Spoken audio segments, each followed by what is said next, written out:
The FBI Director Kash Patel has announced the end of the Bureau's partnership with two of the most prominent organizations tracking extremism in the United States, a decision that coincides with broader moves by the Trump regime to ignore domestic terror threats that side with them politically.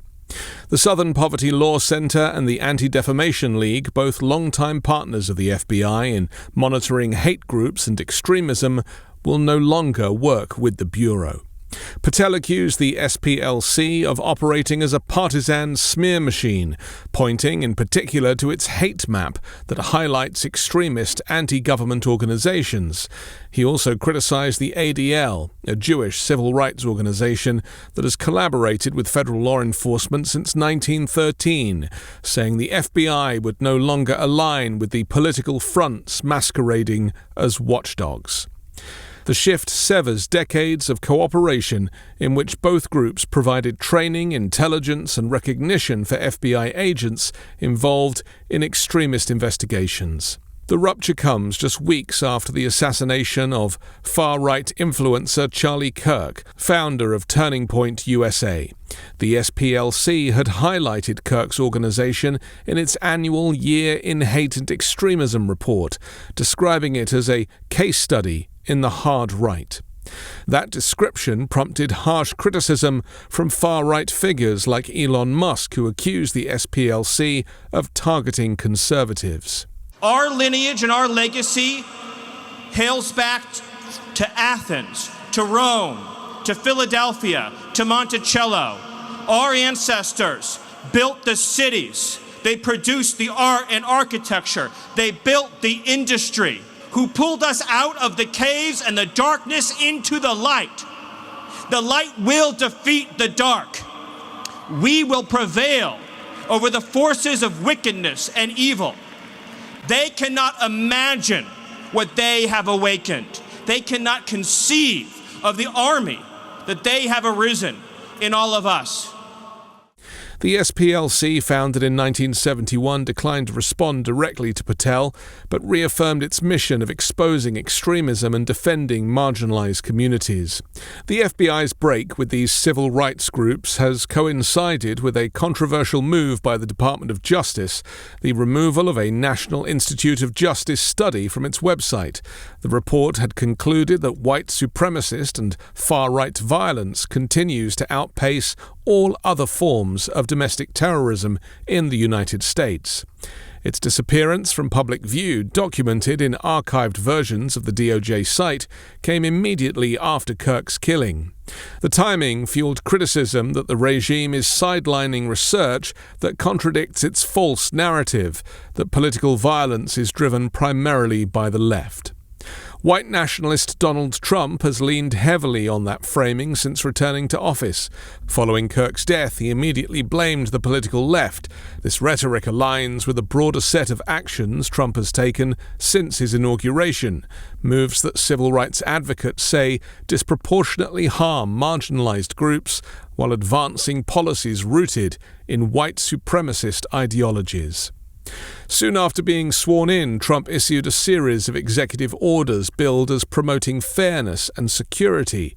Yet critics argue the real effect has been to roll back protections for vulnerable communities and reinforce racial hierarchies.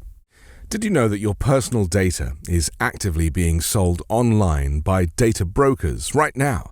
Anyone with a credit card, even scammers, can buy your home address, phone number, and even the names of your family members. It's not just creepy, it's dangerous. If you've ever spoken out politically or have a public-facing job, your data can make you a target for harassment or worse. Identity theft, phishing scams, even stalking, it all starts with your information being too easy to find. That's why I use Delete Me. They're the best in the business at getting your personal info removed from data broker websites and keeping it off. Delete Me is the sponsor of today's video, and I'm proud to partner with them. On my dashboard right now, I can see they've removed my info from 47 data broker sites, including over 300 pieces of personal data, stuff I didn't even know was out there. Your personal safety and privacy are worth protecting. head to joindeleteme.com/5minutenews and use promo code 5minutenews for 20% off. You can even protect your entire family with a family plan, because when they buy your data, they can see your relatives too. That's joindeleteme.com/5minutenews, promo code 5minutenews. Federal equity programs have been dismantled, controversial pardons have been granted to violent extremists, and the regime has deployed military forces to the southern border while labeling Mexican cartels as foreign terrorist organizations. While framed as measures to safeguard national security, these steps carry deep racial implications. By portraying immigrants, particularly those from Latin America and other majority non-white countries, as existential threats, the regime reinforces harmful stereotypes and xenophobic narratives. Civil rights groups warn that such rhetoric not only strips communities of dignity, but also fuels real-world violence against them. The combination of these actions, the severing of FBI ties with long-standing civil rights partners, the quiet removal of government research pointing to far-right violence, and executive orders that critics say normalize white supremacist frameworks, signals a profound reorientation of how the federal government defines extremism.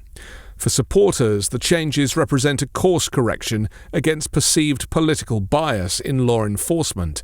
For opponents, they reflect a dangerous retreat from truth and equity at a moment when domestic extremism poses one of the country's most urgent security challenges. When Trump speaks of the enemy from within, he might not be talking about his political enemies, but in fact speaking about the dangers of himself and his own regime.